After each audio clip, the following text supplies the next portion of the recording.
ng bayan, maasahan anumang panahon. Magandang araw po sa ating lahat. Narito ang update sa lagay ng ating panahon ngayong araw ng Linggo, October 27, 2024.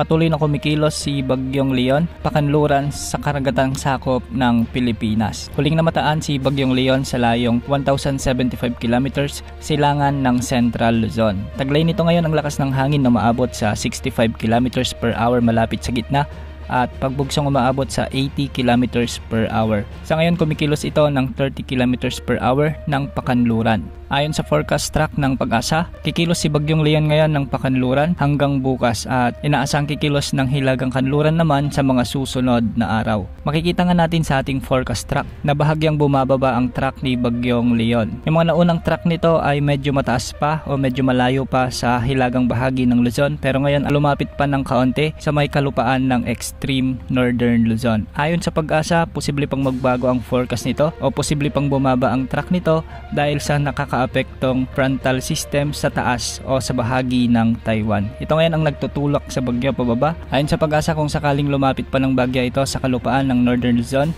mas mararamdaman ng mga taga rito ang outer rain bands nito. Ibig sabihin nito, makakaranas ang mga lugar dito ng mga malalakas na pag-ulan dulot ng direktang epekto ni Bagyong. Palalakasin din ito ang southwesterly wind flow na siyang pinalakas kamakailan lamang ni dating Bagyong Christine at posibleng makaapekto ito sa bahagi ng Visayas at Mindanao kasama na ang western section ng Luzon. Ayon din sa Pag-asa, posibleng itaas ang tropical cyclone wind signal number 1 mamayang gabi sa bahagi ng Cagayan Valley at ang northeastern portion ng Bicol region o bukas ng umaga. Posibleng ang pinakamataas na wind signal na itataas ng Pag-asa sa paglapit ni Bagyong Leon ay signal number 2. Dahil nga maganda ang temperatura o favorable ang kondisyon ng mga karagatang dadaanan ni Bagyong Leon, posibleng magkaroon ito ng rapid intensification at posibleng maabot nito ang typhoon category pagsapit ng Martes. Patuloy itong lalakas at kikilos ng hilagang kanluran sa mga susunod na araw at posibleng maglandfall sa bahagi ng Ryukyu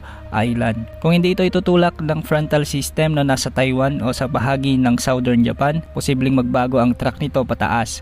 Pero kung sakaling itutulak ito, posibleng makaapekto ng direkta ito lalo na sa may extreme northern Luzon. Sa ngayon makikita natin na medyo malawak na ang kaulapang sakop ni Bagyong Leon gaya ni dating Bagyong Christine. Kaya sa mga kababayan natin sa may eastern sections ng ating bansa, maging alerto dahil posible muli ang malalakas na pag-ulan sa mga susunod na araw kung sakaling bahagyang bumaba ang track ni Bagyong Leon. Sa ngayon wala pa namang nakataas na gale warning sa mga karagatang sakop ng ating bansa, ngunit magiging maalon pa rin ang mga karagatan sa may western seaboards ng Luzon. Yan muna ang update sa lagay ng ating panahon. Ito po ang weather update ng bayan, maasahan anumang panahon.